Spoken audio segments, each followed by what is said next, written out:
My name is Dovid Gottlieb. I became a chassid of the Boston Rabbi in 1962, Rabbi Levi Yitzchak Horowitz, and I'm presently a chassid of his son, of Naphtali, of Boston, Massachusetts. Along the way, I was a professor of philosophy at Johns Hopkins University for 10 years, and now, for the last 31 years, I've been teaching at Yeshivas Or Sameach in Yerushalayim. It's a well-known Jewish idea that the Avos kept all the mitzvos, even though the Torah was not given. Many ask, if that's true, and it is true, how could Jacob marry two sisters? Doesn't the Torah prohibit marrying two sisters? And how could Moses' parents, Amram and Yocheved, be married, seeing that Yocheved was Amram's aunt?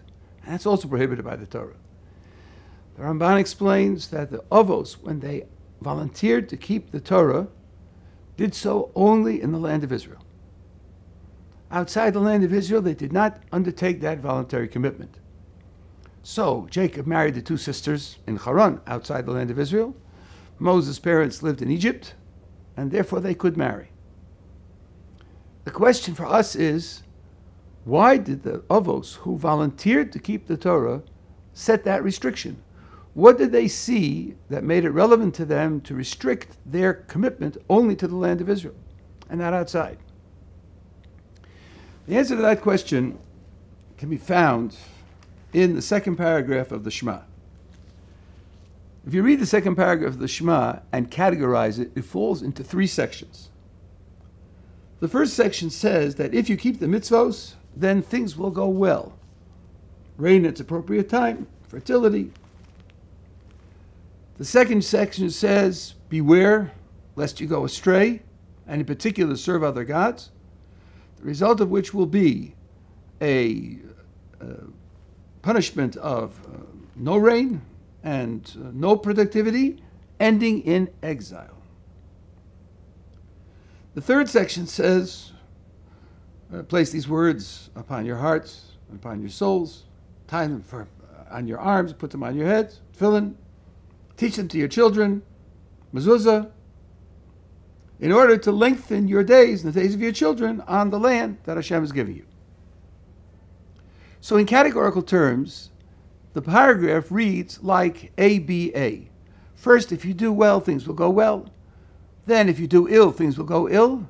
And then the third is a return to keep my various commandments so that you'll have length of days on the land. The obvious question is, why did the Torah split it up that way? Why not put all the good in one section and the bad in another section and have two sections rather than three? If you look at Rashi, quoting Chazal, when it says, starting the third section, place these words on your heart, on your soul, and keep these various commandments, Rashi quotes Chazal who say, even when you go into exile, keep commandments, so that when you return, they should not be new. They shouldn't be chadashim. They shouldn't be new. Some people have the impression that Rashi's comment, quoting Chazal, is a matter of memory. If you don't keep them outside the land of Israel and the exile is extended, as it was in our case, 1,800 years, 1,900 years, they'll be forgotten. That's a mistake. Rashi says nothing about forgetting. And the Maharal, who explains Rashi in the Gur Aryeh, has an entirely different understanding of what that Chazal means. What Chazal are telling us is this. There's only one source of Torah and mitzvos, and that's Moshe Rabbeinu. No one prior to him and no one subsequent to him can be a source of Torah. So, for example, Maharal quotes Maimonides in his commentary in the Mishnah in Chulin. We do a bris milah, and we make a blessing, lachniso b'risa shel Avraham Avinu, to induct the child into the covenant of Avraham. Are we doing bris milah because of Avraham? Says the Rambam, no. We're doing bris milah because Moshe Rabbeinu commanded us in Parshas Tazria to do bris milah. Moshe Rabbeinu commanded us to induct the child into Abraham's covenant. Yes, it's Abraham's covenant, but we do it because Moshe Rabbeinu commanded it. Similarly, there can't be any later source of Torah and mitzvos. Now says the Maharal, here's what Chazal are communicating to us. Imagine that the Torah, we keep the mitzvos of the Torah only in the land of Israel. So when a Jew leaves the land of Israel, he then becomes obligated only in the mitzvos of the Bnei Noach, the non-Jewish mitzvos that apply to the mitzvah of the Torah that apply to the non-Jewish world. Imagine now that the entire Jewish people goes into exile, as in fact happened. Then the whole Jewish people functions as if they were just Noachites. When they come back, it would be a new start, a new application of the special mitzvahs of the Torah. Says the Maharal, that's impossible. There can't be a new start. The only way that we can be connected to the Torah and its mitzvahs is through Moshe Rabbeinu. The Torah is telling us in the second paragraph of the Shema that when you leave the land of Israel, keep mitzvahs of the Torah so that you'll be connected to Moshe Rabbeinu, so that when you come back, it won't be a new start. Lo yu chadoshos. They will not be new. This has a very profound implication. Why do you keep Shabbos in New York? Shabbos, not agricultural mitzvahs, which we know are tied to the land of Israel. Why do you keep Shabbos? Why do you teach Torah to your children? Why do you put on tefillin and write mezuzahs for your doorposts? Only because when you go back to the land of Israel, they shouldn't be new. The message here is that the Torah and its mitzvos are designed for the land of Israel, period. Shabbos is designed for Yerushalayim, for Tzfas, for Tiberia, for Beersheba, yes, even for Tel Aviv. And so is the teaching of Torah, and so are tefillin and mezuzahs. It's designed for the land of Israel. Only, there's a technical problem. If you don't keep them outside the land of Israel, then when you come back, it will be a new start, and there can't be any new starts. So the significance of Shabbos in New York is vastly different from the significance of Shabbos in Yerushalayim or in Tzfas or in Tiberia. Shabbos in the land of Israel is what Shabbos was designed for. That's its purpose. Shabbos in New York is a necessary performance for the sake of continuity, so that when you come back, it won't be new. And that's its sole function. Is it binding? Yes. Is it deraisa? Yes. Would a person who violates Shabbos in New York carry all the penalties of violating it in Yerushalayim? Yes, but its function is different. Let me give you an analogy which may be somewhat flippant, but maybe it makes the point. Someone's driving in a residential area at 3 a.m. and he's the only one on the road. And he runs a stop sign. Police come out from behind the bushes and they stop him and they give him a ticket. And the driver says, "But officer, we know what a stop sign is for. A stop sign is to protect life and property. A stop sign is relevant at 10 a.m., not at 3 a.m. There's nobody on the street but me. So surely, when I run the stop sign, I'm not violating the reason, the rationale, the purpose and value of the stop sign." What will the policeman say? You're right. You're right. Stop signs are designed to protect life and property. But they do that by being objective 24 hours a day. You ran it at 3 a.m., you get a ticket. So he'll get a ticket because it's legally binding at 3 a.m. But the purpose is for 10 a.m., not for 3 a.m. Keeping Shabbos in New York is like running the stop sign or having a stop sign at 3 a.m. You have to do it. It's commanded. Kadosh Baruch Hu made it into a mitzvah, but that's not the purpose. The purpose is for the land of Israel. And this is what the Avos understood. The Avos understood that the purpose of the Torah is for living in the land of Israel. Like the Ramban says, it's like the laws of the king in the palace of the king. There are laws of the country that apply in the street. If you live in the palace of the king, there are special laws that apply there. The laws of the Torah, above and beyond the laws of the non-Jewish world, our laws for the non-Jewish world, of course, those laws are like the laws of living in the palace of the king. And they said, we're going to volunteer to live the laws that the Kadosh Baruch Hu put down for living in his palace, for living in the land of Israel. The extension of those laws to Chutz La'aretz, where it's just a matter of continuity during a period of golus, of exile, that we're not volunteering for. Because they understood that, they made that gesture only in the land of Israel. This has a very, very important implication, which I've described already, but it's worth repeating. You're living a life of Torah. You want to live up to what HaKadosh Baruch Hu wants. There are two levels. There's what he commanded, on the one hand, and there's the purpose of what he commanded, on the other hand. You live a life of Torah mitzvahs in New York, you are living what he commanded. He did command us to live up to all the mitzvahs in New York. But if you take into account the purpose of what he commanded, living a life of Torah in New York is second class. It's second class. My Rebbe Zatzal, the Boston Rebbe, stressed this over and over again. He said, if you'll ask a Jew in Flatbush, in Muncie, in Glen Hazel, Johannesburg, in Golders Green, London, ask him about his Jewish life. And he tells you, my Jewish life? It's wonderful. I have my yeshiva, I have my butcher, I have schools for my children, I have my congregation, I have my Rebbe, my teachers, galat kosher meat, cholav Yisrael, 72 minutes after Shabbos, spoken as a chassid with those prejudices. It's perfect. I have everything that I need.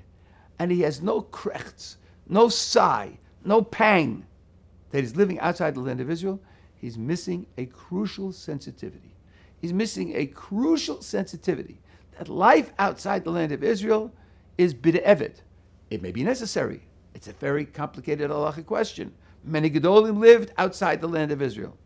But it's still b'de'evet. They had reasons why, in their cases, it was necessary to do. But if you ask any of them, all things being equal, do you belong outside or inside the land of Israel? Everyone agrees that all other things being equal, you belong inside the land of Israel. The Rebbe Zatzal traced it, this is a video that's relevant to Tisha B'Av. He traced it to the Chet of the Meraglim. Everyone knows that the spies triggered the ultimate vulnerability of the Jewish people to being exiled from the land of Israel. Where was the shorish? Where was the root of the failure? And Rebbe Zatzal said something I find it absolutely unique and astounding. He said the very decision to send the spies, decision made by the Jewish people as a whole, even Moshe Rabbeinu agreed, was a zilzul b'makom hashchina. It was failing to take account of the place of the Shechina. After all, sitting in the midbar, the Shechina was with them.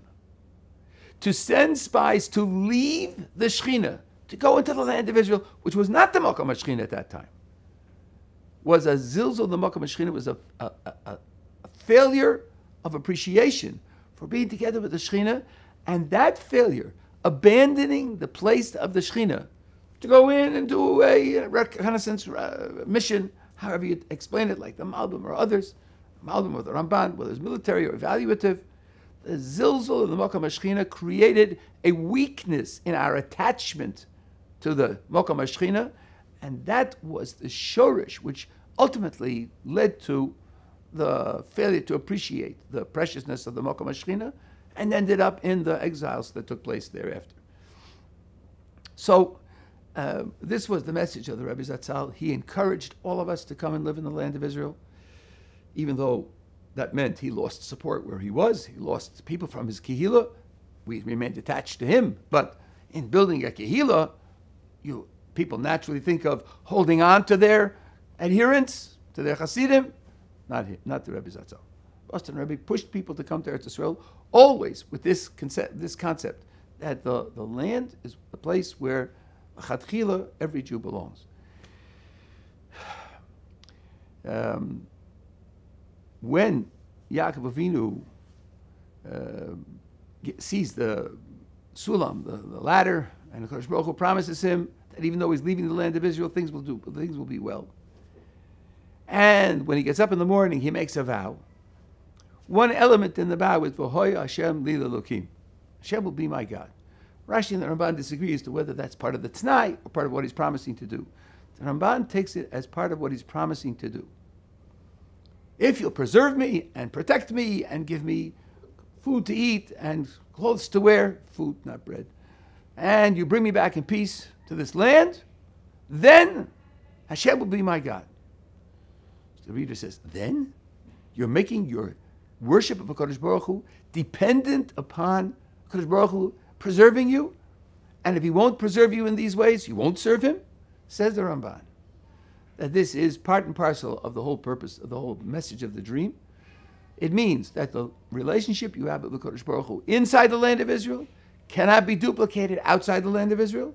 That's why he saw the internal angels leaving him and external angels coming to accompany him, because the quality of relationship with HaKadosh Baruch Hu changes drastically when you leave the land of Israel.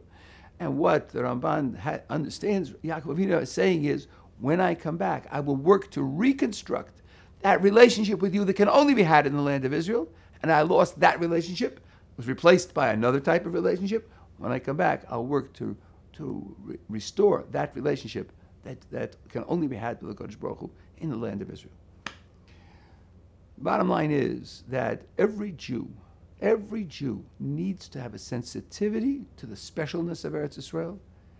Yes, to come and visit. Yes, to send your children to yeshiva here. That definitely appreciates that there's a special quality here. But also to, as they say, vote with your feet.